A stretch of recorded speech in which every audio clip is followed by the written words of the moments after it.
I am an education and career counselor for the Department of Youth Services initiative. I actually work for an education collaborative, but I work with the students that are involved with the DYS system.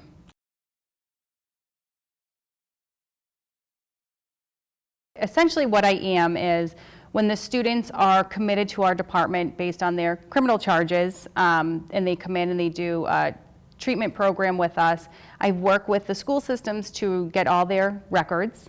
And when they're with us, I make sure they're in courses or on, if they're not, getting on their high school diploma track, if they're doing their GED track, or even if they're doing college courses or post-secondary vocational training. I work with each student individually on that while they're in our custody. Then when they transition back to the community, I follow them back, whether it's getting them registered back in school, registered in the GED high-set program in the community, post-secondary, or even enrolled in college courses back in the community. I work with the students whether they're 18 or 21 until they age out of our system.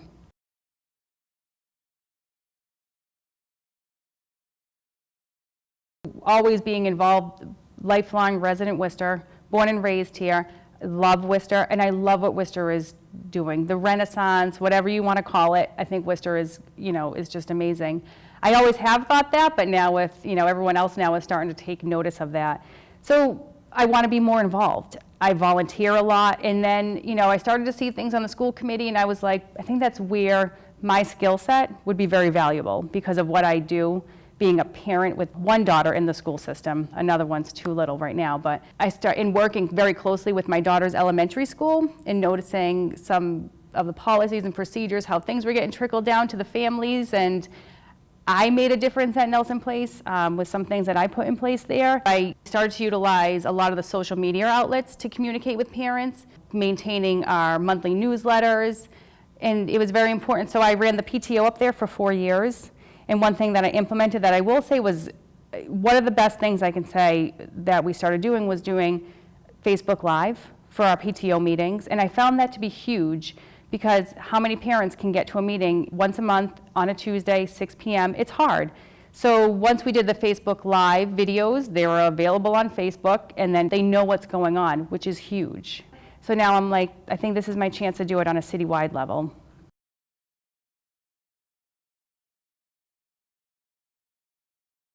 I think this year we saw a huge need in communicating with parents, and there was a lot that happened this year. I'm a very involved parent, very involved in the community. I had no idea what was being discussed on the school committee level. So that was huge. That's huge for me. And to figure out how we can get information to parents so they can be involved. Parents want to be involved. They want to know what's going on, and they want you to hear what their thoughts are on certain things. So that's probably my biggest thing, is to really get parents involved, community involved on what's going on. What people don't really get a tendency to see because of the students that I work with is that Worcester does a fantastic job of getting kids, providing different programming for students to be able to get to graduation.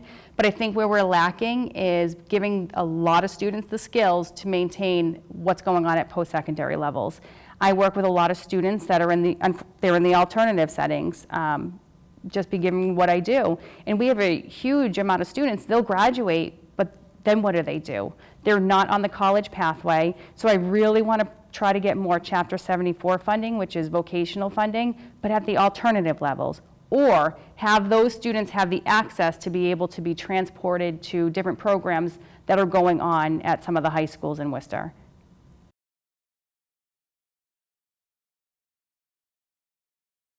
I'm a parent. I get it. We're all busy.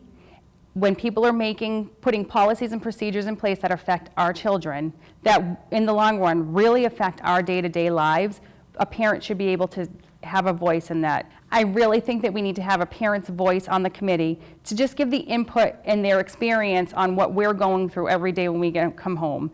And I feel that I'm a very good, person to be at that level. I also feel that I have the added bonus of working with a lot of the inner city youth, a lot of the at-risk youth. So I get to see it from both sides of the table. I've always been the person who's been open to listen to both sides of a story or both sides of it, how people feel, and I can compromise and, work with people in the middle. I've always been that way. Most importantly is just to come up with solutions.